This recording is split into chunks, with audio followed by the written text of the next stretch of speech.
마태복음 7장 7절에서 8절 같이 읽겠습니다. 구하라 그리하면 너희에게 주실 것이요 찾으라 그리하면 찾아낼 것이요 문을 두드리라 그리하면 너희에게 열릴 것이니 구하는 이마다 받을 것이요 찾는 이는 찾아낼 것이요 두드리는 이에게는 열릴 것이니라. 아멘.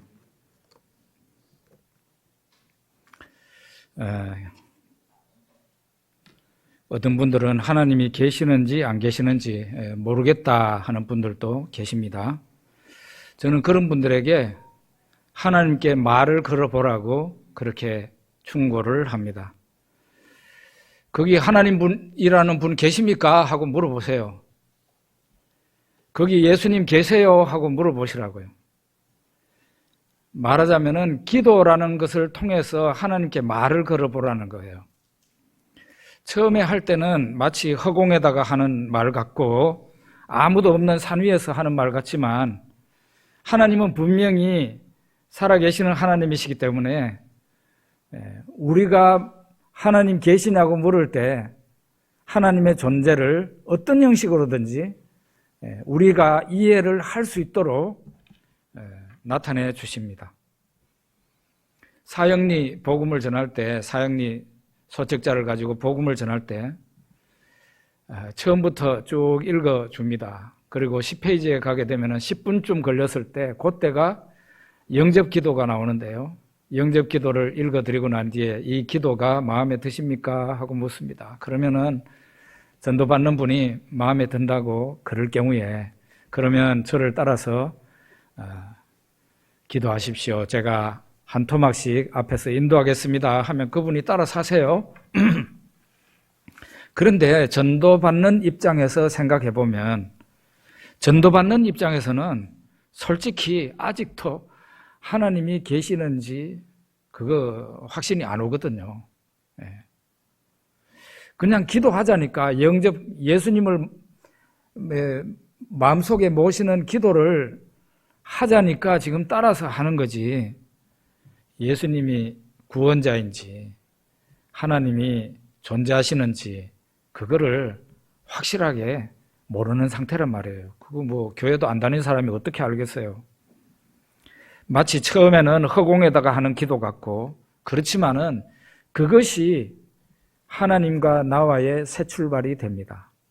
하나님은 분명히 존재하시고 예수님은 분명히 부활하셔서 영원히 살아계시는 예수님이시기 때문에 기도하는 자에게 영으로 다가오시고 기도하는 자에게 자기 자신을 내가 여기 있노라 하고 나타내시게 되어 있습니다. 우리가 하나님의 존재를 들어 의심하는 경우가 있지만 왜 그런 현상이 생기는가 하면은 하나님은 눈에 가시적인 하나님이 아니에요. 우리 눈으로 보이는 하나님이 아니다 이 말이에요. 우리 눈으로 안 보이면은 그런 모든 것을 부정합니까? 사실은 100% 하나님의 피조물이 100%라고 볼 때 오히려 90% 이상 아니 99%가 사실은 우리 눈에 보이지 않습니다. 분명히 존재하는데 우리 눈에는 보이지 않는 게 오히려 대부분이다 이 말이에요. 여러분 우리가 보이지 않는 여기에도 공기가 가득 차 있습니다. 이 공기 안에는 수소와 산소가 있습니다. 탄소도 있습니다. 눈에 보입니까? 눈에 안 보인다고 해서 산소도 없고 수소도 없고 탄소도 없다고 그럴까요? 하나님이 어디 계시는지 눈에 보여봐라 하는 사람은 정말로 그 사람은 구제불능의 사람이에요. 그 교만한 사람이 하는 말이죠. 그러면은 하나님이 분명히 계시는데 왜 우리 눈에 보이지 않는가? 그분은 영으로 계시는 하나님이에요. 우리는 육체가 있지만 우리 동물들도 육체가 있고 다 있지만은 하나님도 천사들도 귀신들도 몸이 없는 이 육체가 없는 영으로만 존재하기 때문에 우리의 이 눈으로 육안으로 보이지 않는 겁니다. 그렇다고 해가지고 그분들이 없다고 할 수가 없잖아요. 오히려 귀신의 존재를 믿거나 무당 노릇을 하거나 그러는 사람들이 하나님의 존재하신다는 것을 훨씬 빨리 아는 경우도 있더라고요. 자, 이렇게 하나님이 분명히 계시는데 그러면은 왜 내가 은혜 받은 경험이 없는가? 그거는 성경대로 말하자면은 구하지 않았기 때문이래요. 기도하지 않았기 때문에 은혜 받은 경험이 없는 거예요.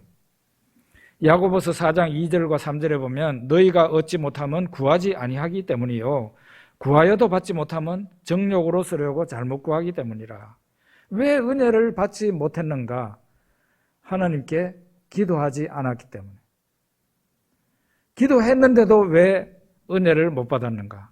내 사욕을 채우려고, 내 탐욕을 채우려고 기도했기 때문에 기도 응답이 없었던 거다. 성경은 그렇게 말합니다. 자, 그러면은 탐욕으로 내 사욕을 가지고 기도한다? 그게 어떤 건가? 나의 탐욕과 나의 진심 사이에 사실은 경계선이 굉장히 모호합니다. 어느 것이 탐욕인지, 어느 것이 내 진심인지 경계선이 모호하단 말이에요. 저 같은 경우에는 탐욕인가 아니면 내 진심인가를 가르는 그 분기점은 내 안에 계시는 성령님께서 나누는 것이라고 생각해요.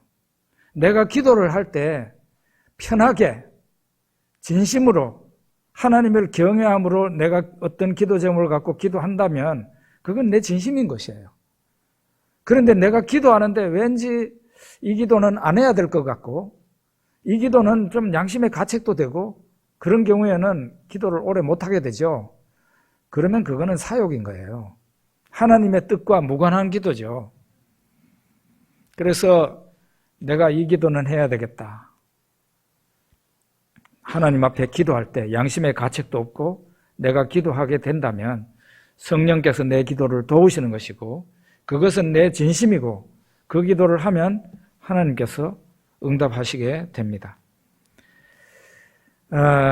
지금은 하늘나라 가신 저희 장모님 이야기를 좀 하겠습니다. 장모님은 저한테 얘기하기를 화병이 있으셨대요. 교회를 다니기 전에 우리가 결혼할 때, 저하고 제 아내 결혼할 때 우리 장모님은 아주 열심히 있는 불교 신자였습니다. 매주 달성 그 옥포에 있는 용연사라는 절에 매주 갔습니다. 버스 타고. 정말 대단한 심지어는 불경을 외우면서 다녔습니다. 그 이제 화병이 있는 상태에서 주지스님한테 얘기를 하니까 주지스님이 일러준 방법이 있었어요. 그게 뭔가 하면은 참나무 가지를 잘라가지고 그거를 불에 태워서 수초로 만들어가지고 그거를 물을 타가지고 마시면은 화병이 낫는다. 그랬던가 봐요. 그래가지고 이제 그렇게 해서 화병을 다스렸답니다. 어떤 식으로든지. 그런데 나중에 우리가 장인어른 돌아가시고 우리가 전도하고 해서 예수님을 믿게 됐단 말이에요. 예수님을 믿고 난 뒤에 이 화병이 도졌어요. 가만히 생각하니까 이제는 예수 믿는 사람이 됐는데 교회를 나가는데 주지스님이 시킨 대로 따르기는 그거는 양심이 그러면 안 된다는 생각을 하시게 된 거죠. 그래서 좀 힘들고 어려웠었는데 하루는 너무 힘들고 괴로워서 하나님 앞에 죄를 회개하게 됐다고 그럽니다.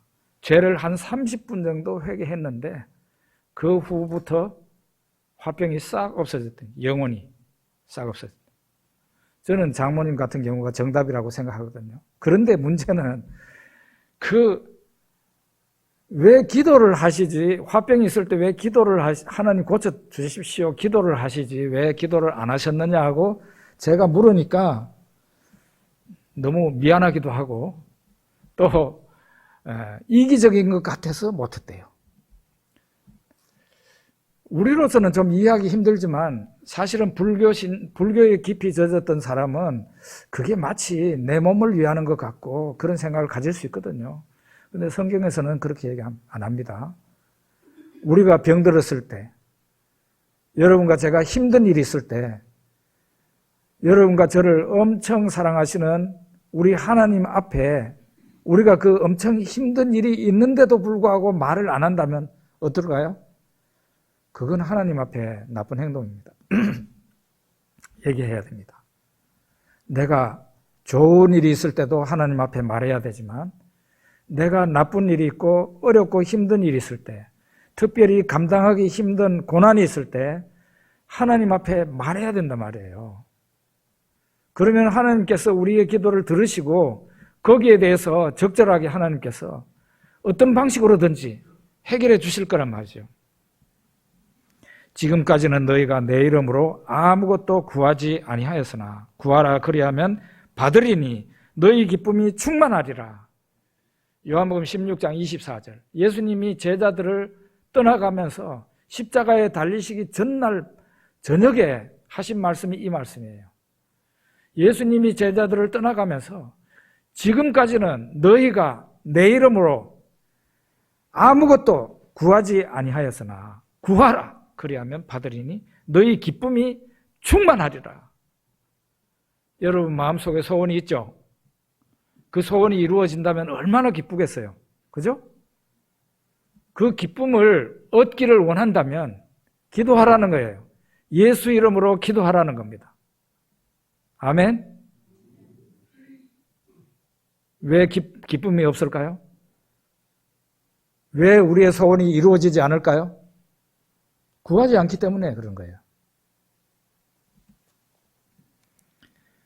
예전에 신학대학 다닐 때 저하고 아주 절친인 친구가 있었습니다. 저보다 한 3살 어린 친구였는데 그 친구가 신학대학을 다니다가 도중에 군대를 가게 됐어요.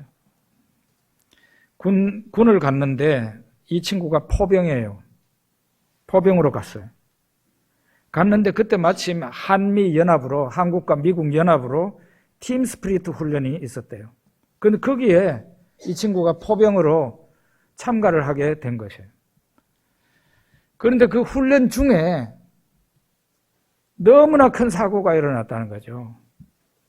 무슨 사고인가?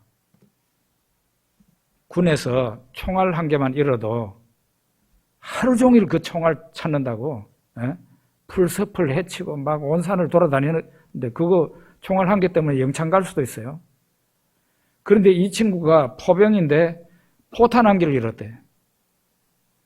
포탄 한 개를 잃었으니까 이거는 진짜 상상을 초월하는 거죠. 이제 진짜 영창 갈 일만 남았다고 생각을 했는가 봐요. 어릴 때부터 주일학교 때부터 예수님 믿고 신학대학까지 와가지고 오직 예수님만 믿는 그 친구가 하나님 앞에 막 기도했는가 봅니다. 그래서 기도 많이 했대요. 기도를 했는데 하나님께서 정말 놀랍고 신기한 방법으로 포탄 문제를 해결하셨대요. 자기 중대가 있는데, 이 친구 중대가 있는데, 이 친구 중대에서가 아니고 옆에 있는 중대의 장교가 이 친구의 잃어버린 포탄 문제를 해결해 줬다는 거죠. 아무 일도 없는 것처럼 그냥 넘어가 버렸대. 이야, 그 친구 완전히 죽다가 살아난 거죠. 그래서 우리는 우리가 살다가 보면 별별 희한한 어려운 문제, 난처한 문제, 이거는 어떤 방법으로도 해결이 안 된다는 그런 문제들을 우리가 자주 봉착하게 되는데 그때마다 우리는 예수 믿는 신자입니다. 예수 믿는 신자의 그 특권, 하나님의 자녀의 특권, 기도하는 이 특권을 우리가 능히 사용할 수 있는 거죠. 왜 우리에게 기쁨이 없는 거예요? 소원이 이루어지지 않았기 때문이고, 왜 소원이 이루어지지 않는 거예요? 기도하지 않았기 때문이에요. 예수님이 하신 말씀이에요. 구하라 그러면 너희에게 주실 것이요, 찾으라 그리하면 찾아낼 것이요, 문을 두드리라 그리하면 너희에게 열릴 것이니 구하는 이마다 받을 것이요, 찾는 이는 찾아낼 것이요 두드리는 이에게는 열릴 것이니라. 예수님. 구하라는 말은 네가 원하는 것을 얻을 때까지 하나님께 말하라는 거예요. 영어로 ask라고 나와 있어요. ask. 말하라는 거예요. 여쭈어라는 거예요. 원하는 것을 얻을 때까지. 그러면은 얻게 됩니다. 찾으라는 것은 영어로 seek입니다. S-E-E-K. 찾고 찾으면은 반드시 찾아지게 된다는 거죠. 두드리라는 말은 knock입니다. 하나님의 은혜의 문이 열릴 때까지, 진리의 문이 열릴 때까지, 하나님이 허락하실 때까지 두들기라는 거예요. 두들기면은 문이, 하나님이 허락하시는 문이 열리게 된다. 그랬어요. 홍시가 떨어지기를 기다리면서 감나무 밑에서 자리 펴놓고 입을 벌리고 누워있는 그런 사람은 없습니다. 그런데 속담은 그런 게 있죠. 홍시가 떨어지기를 기다리면서 감나무 밑에서 들어 누워있는 사람처럼 하지 말라고. 사람이 노력도 하지도 않고 좋은 결과를 바라는 것은 도둑심보입니다. 좋은 소득을 얻으려면, 내가 좋은 소득을 얻으려면 그만큼 노력해야 되는 거예요. 이거는 법칙입니다. 이거는 이 세상의 법칙뿐만 아니고 하나님의 법칙이기도 합니다. 육체를 위하여 심는 자는 육체로부터 썩어질 것을 거두고, 성령을 위하여 심는 자는 성령으로부터 영생을 거두리라. 영적인 부분도 마찬가지이고 육체적인 부분도 마찬가지인데 심는 대로 거둔다는 거예요. 그게 하나님의 법칙이에요. 농부가 논밭에 나가서 열심히 땀을 흘리고 곡식을 심고 잡초를 뽑고 일하면 가을이 되면 어떻게 돼요? 풍성한 수확을 거두게 됩니다. 학생이 다른 학생보다 더 열심히 공부를 합니다. 잠도 줄이고, 놀고 싶은 것도 참고, 그렇게 하면서 남들보다 열심히 공부하면 시험 칠 때 좋은 결과가 오게 되는 것이에요. 사업가가 먹고 싶은 거 다 먹고, 즐기고 싶은 거 다 즐기고, 해외여행 가고 싶은 거 다 가고, 언제 사업해요? 그런 사람은 사업이 망합니다. 남들보다 일찍 일어난 새가 벌레를 발견하고 집어먹는다는 서양 속담이 있잖아요. 일찍이 일어난 사람에게 좋은 기회가 더 온다는 그런 얘기예요. 남들보다 노력하는 사람이 사업에도 성공하고 신앙 역시 마찬가지입니다. 신앙 역시 마찬가지예요. 게으른 사람은 신앙생활에 있어서도 실패합니다. 안 그럴 것 같죠? 실패합니다. 예수님이 우리에게 말씀하셨어요. 너희가 믿음이 있으면 이 산들을 명하여 저 바다에 던지우라면 그대로 될 것이요 그랬어요. 그런데 그 산을 옮길 만한 믿음이, 내가 아무 일도 안 하고 그냥 가만히 있는데 산을 옮길 만한 믿음이 내한테 오겠습니까? 택도 없는 소리죠. 여러분, 목사가 독촉하고 전화를 해야 드디어 교회에 나오고, 목사가 독촉해야 기도회에 나오고, 그런 신앙 가지고는 백날이 가도 여러분은 그냥 못 받습니다. 제가 장담해요. 여러분 자신을 위해서 열심을 내십시오. 여러분 자신을 위해서. 신앙생활 해가지고 목사 주는 것도 아니고 교회를 위하는 것도 아니에요. 여러분 자신을 위해서 열심을 내라 이 말이에요. 산을 옮길 만한 믿음을 갖기 위해 성경을 읽으십시오. 여러분 성경 읽을 때, 여러분 가진 그 성경을 이렇게 펼칠 때 한 장 한 장 이렇게 잘 안 떨어지고 자꾸 이렇게 성경, 이게 들어붙어 있는 경우 있죠. 이게 왜 들어붙어 있는지 아십니까? 열심히 안 읽어서 그런 거예요. 열심히 안 읽으면 앞에 장하고 뒤에 장하고 붙어가지고 절대로 안 떨어져요. 그런데 이걸 열심히 읽잖아요. 그러면 이게 쇠소리가 납니다. 최고급 이 종이가 성경책 만들어진 이 종인데 쇠소리가 나면서 넘어갑니다. 한 장 한 장 잘 넘어갑니다. 많이 읽은 사람은 성경책이 절대 붙어있지 않아요. 낱장이 잘 떨어진다니까. 성경 한두 번 읽고 두세 번 읽고 나 성경 좀 읽어봤습니다. 그런 소리 절대로 하면 안 됩니다. 그런 소리 하지 말아요. 최소한 몇 번 읽으라 했습니까? 지난번에? 10번 정도는 읽고 내가 성경을 읽었다고 그러라고요. 성경을 할 10번 정도 읽으면 성경책 속에 뭐가 들었는지 압니다. 그런데 한두 번 읽고 머리 좋을 때 청년 시절에 한두 번 읽어도 뭘 아는 것 같죠? 그거는 착각이에요. 성경이 너덜너덜해지도록 많이 읽으십시오. 여러분 자신을 위한 것입니다. 여러분 자신을 위한 것이에요. 또 은혜 받기 위해서 기도하는 시간을 정해놓고 아니면은 교회 모임 있잖아요. 모이기를 패하는 어떤 사람들의 습관과 같이 하지 말고 그날이 가까움을 볼수록 더욱 그리 하자 그랬어요.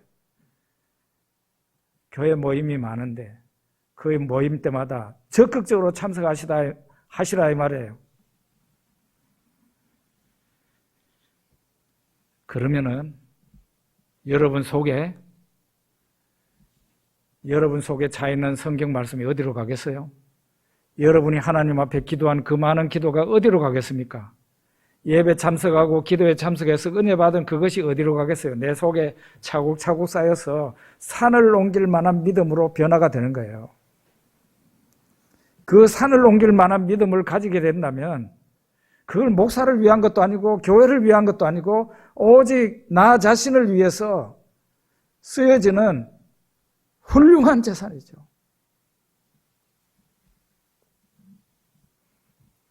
돈 한 개도 없어도 괜찮습니다. 백그라운드 하나도 없어도 됩니다. 여러분들이 하나님 앞에서 산을 옮길 만한 그 믿음 하나만 갖게 된다면 모세처럼 말이에요. 그런 믿음.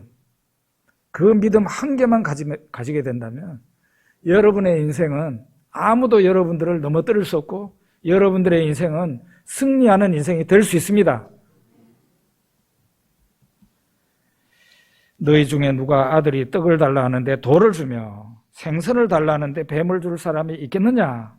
너희가 악한 자라도 좋은 것으로 자식에게 줄 줄 알거든 하물며 하늘에 계신 너희 아버지께서 구하는 자에게 좋은 것으로 주시지 않겠느냐? 하나님 말씀하셨어요. 마태복음에서는 좋은 것으로 그랬고 누가복음에서는 동일한 말씀을 좋은 것을 성령으로 바꿔서 말해요. 성령을 주시지 않겠느냐 그랬어요. 이 좋은 것이 뭘까요? 예수님이 구하라.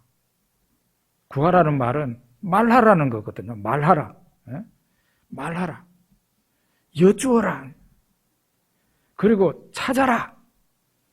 두드려라 하는 이 말씀을 우리가 이 세 가지 명령을 자세히 곰곰이 생각해 보면은 우리에게 좋은 것이 뭘까 생각을 해보게 되면은 약 세 가지 정도 결론을 내리게 되는데 첫째로는 좋은 것은 여러분과 저에게 좋은 것은 영원한 것이 되어야 됩니다.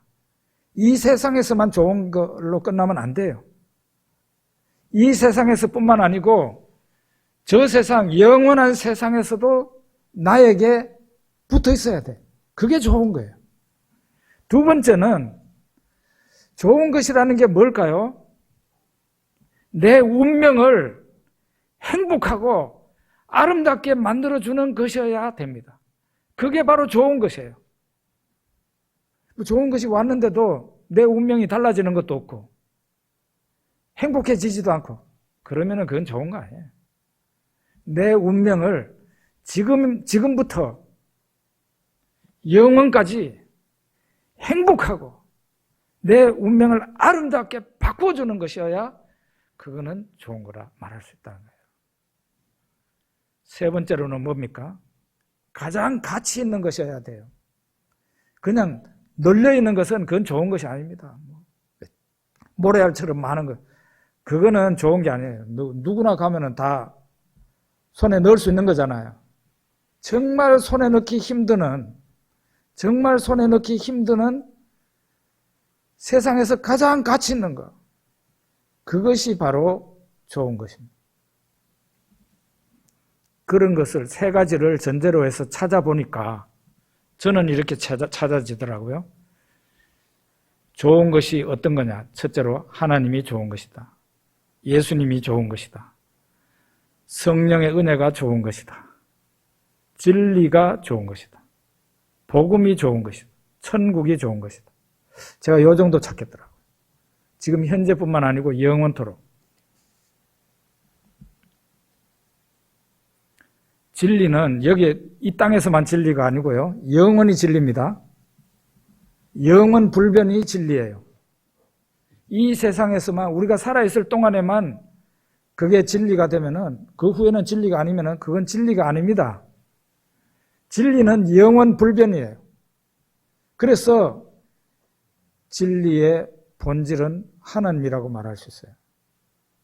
여러분, 어떤 사람이 세상에서 가장 좋은 것, 하나님이세요. 그 하나님을 그 사람이 소유한다고 해보십시오. 그 사람은 온 우주를 가진 거나 다름없어요. 모든 것을 가진 거나 다름없다니까요. 그 하나님이라는 분을 통해서, 내 안에 오신 하나님이라는 분을 통해서 내 인생이 무한한 가능성을 가지게 되는 거예요.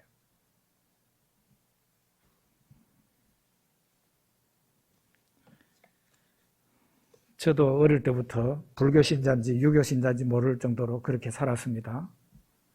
제가 교대를 다니다가 암에 걸려서 죽을 지경이 되었는데, 이제 암을 어떻게 할 수 없으니까 다리 절단 수술하고 그랬는데, 그걸로 끝날 줄 알았는데 끝나지 않고 암이 다시 들러붙었습니다.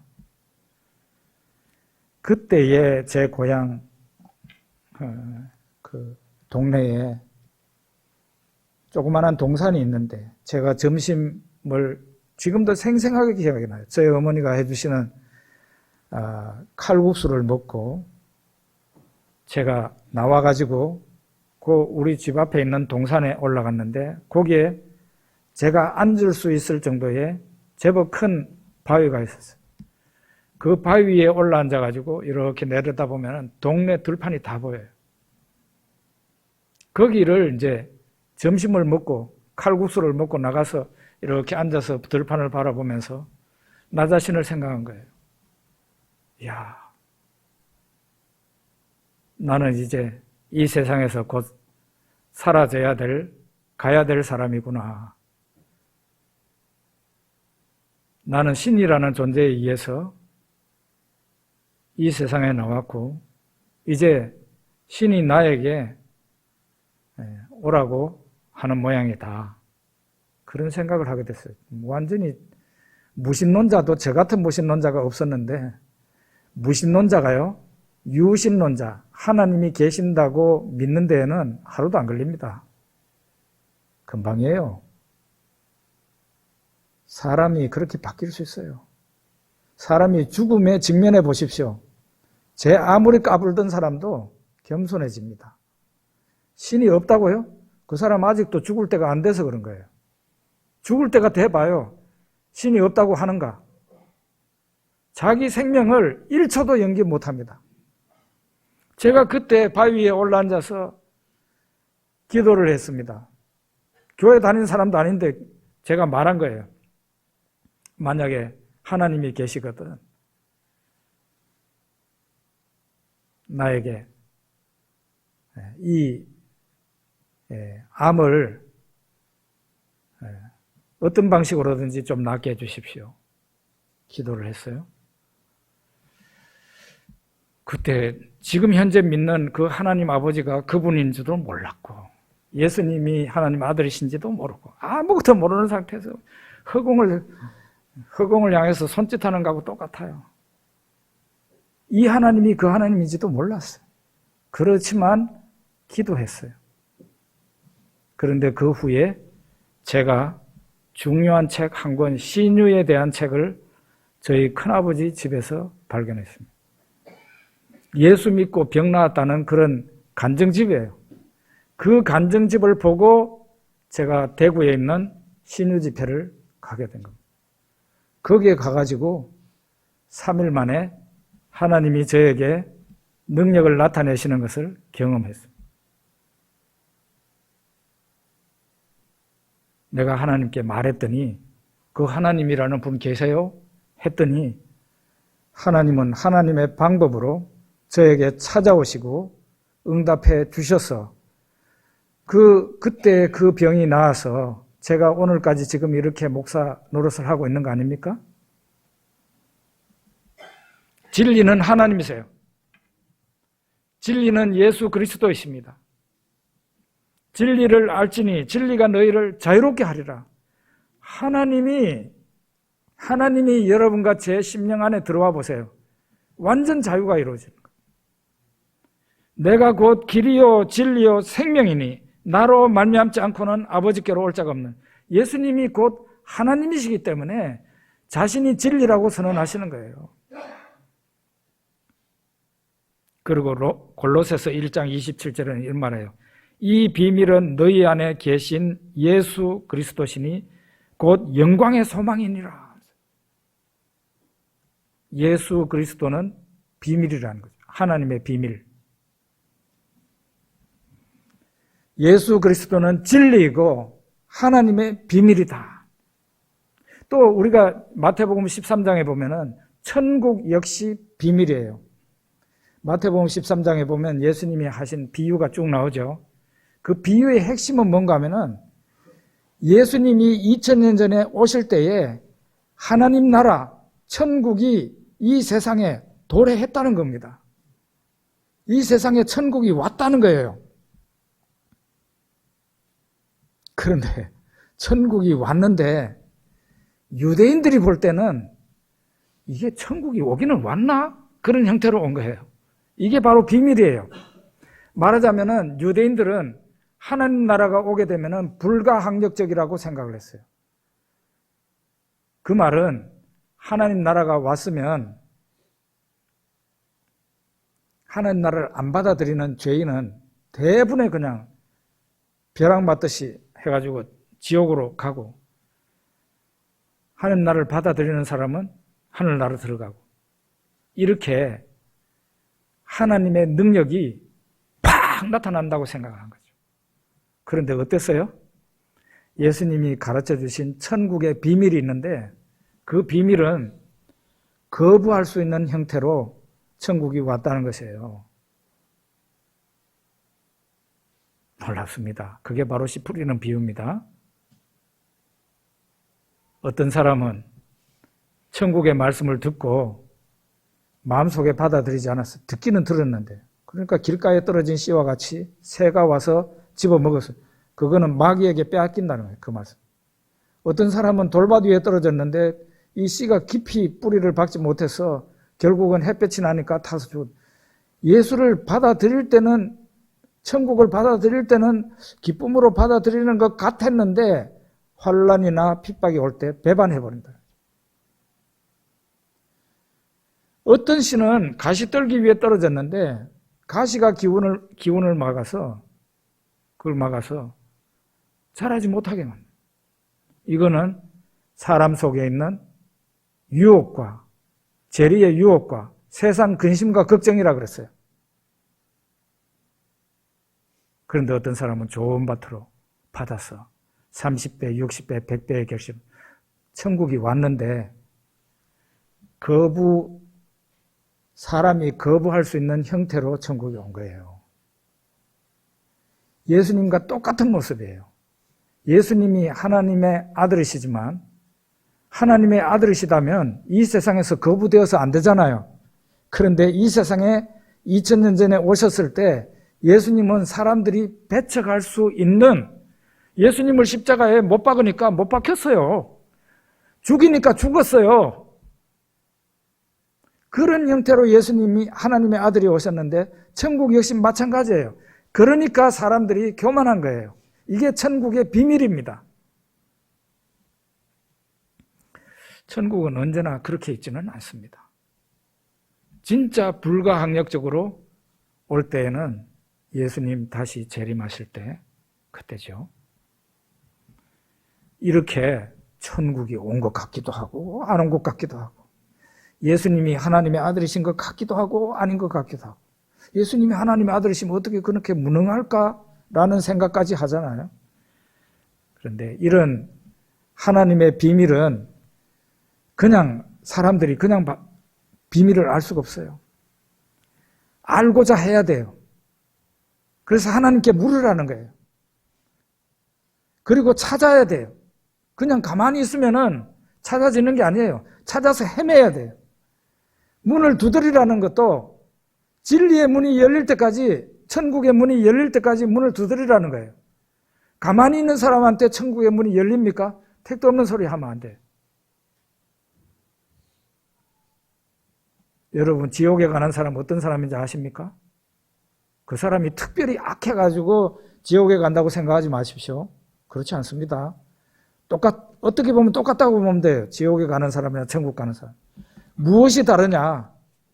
한 사람은 찾고 찾았어요. 그리고 그걸 소유했어요. 그런데 한 사람은 방관했어요. 관심이 없어요. 하나님에 대해서 관심이 없어요. 천국에 대해서 관심이 없어요. 구원에 대해서 관심이 없어요. 그러니까 지옥 가는 거예요.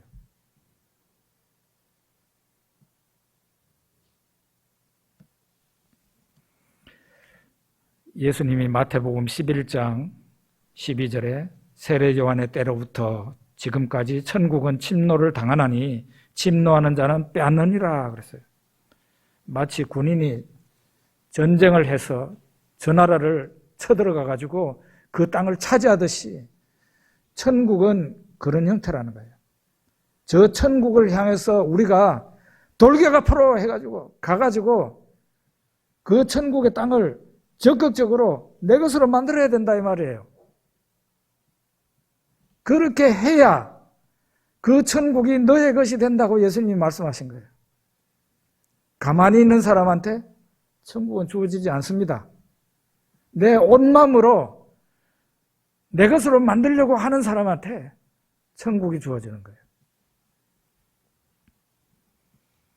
구하라 그리하면 너희에게 주실 것이요, 찾으라 그리하면 찾아낼 것이요, 문을 두드리라 그리하면 너희에게 열릴 것이니 구하는 이마다 받을 것이요 찾는 이는 찾아낼 것이요 두드리는 이에게는 열릴 것이니라. 어릴 때 부모님이 공부하라고 그러면 정말 듣기 싫죠? 그걸 뭐라고 그럽니까? 잔소리라고 그러잖아요. 저는 초등학교 6학년 때부터 고3 때까지 큰 집에 와서 공부를 했어요. 그래서 부모님 잔소리를 들어본 적이 없어요. 그리고 부모님하고 같이 있을 때도 한 번도 공부하라는 말 들어본 적이 없어요. 그런데 제가 큰 집에 와서 있을 때 저희 할머니가 너희 아버지 그 일한다고 그렇게 고생하고 그러는데 제발 공부 열심히 하거라 하고 저희 할머니가 저한테 잔소리를 하셨어요. 제가 어느 날 할머니한테 하도 듣기 싫어가지고 할머니 내한테 할매 내한테 이제 공부하라는 말 안 하면은 내가 그때부터 할게요. 그랬다니까요. 얼마나 듣기 싫은지. 여러분도 그랬고 저도 그랬습니다. 그런데 지금은 어때요? 어른이 됐죠? 아들, 딸 있죠? 아들, 딸한테 그 듣기 싫어하는 공부하라는 말 합니까? 안 합니까? 하잖아요. 네가 지금 공부 열심히 해놓으면 앞으로 살기가 좀 편해진다. 다른 거 없다. 성공할 가능성이 매우 높아져. 남들처럼 험한 일 안 해도 돼. 그러니까 지금 놀고 싶더라도 열심히 공부하라 이 말이죠. 그런 말을 하잖아요.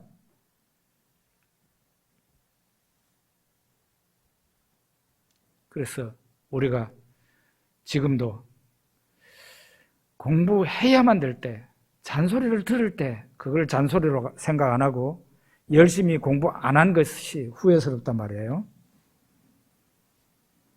목사가 주일날마다 빠지지 말라고 하는 게 잔소리로 들리십니까? 그러지 마십시오. 여러분이 목사를 위해서 존재하는 게 아니라 목사가 여러분을 위해서 존재합니다. 엄밀한 의미에서 여러분이 교회를 위해서 존재하는 게 아니라 교회가 여러분을 위해서 존재합니다. 에? 목사를 위해서 신앙생활하는 것도 아니고 교회를 위해서 신앙생활하는 게 아닙니다. 여러분은 여러분 자신을 위해서, 여러분 가정을 위해서 신앙생활을 하는 겁니다. 그렇다면 적극적으로 신앙생활을 해도 적극적으로 좀 하십시오. 여러분 자신에게 잘하는 겁니다. 여러분 자신에게 잘하는 거예요. 여러분이 성경을 열심히 읽으면, 기도를 많이 하면, 또 기도해서 은혜를 받으면 그건 여러분 자신에게 좋은 겁니다.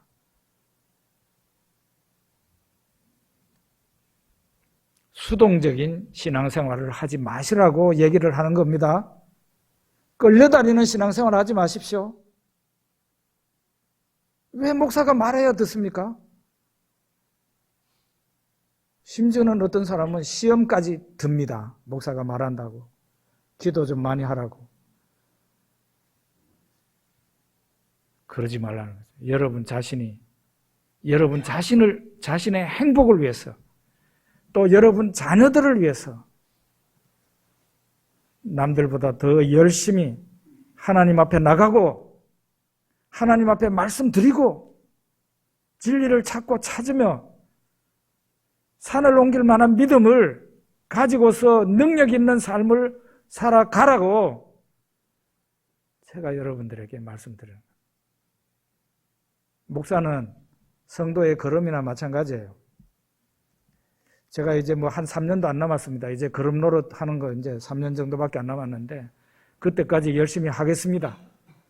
부지런히 여러분 자신의 믿음의 나무를 키우십시오.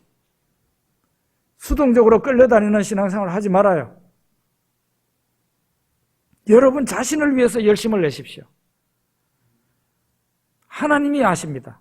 여러분이 열심을 내는지 안 내는지는. 우리 기도하겠습니다.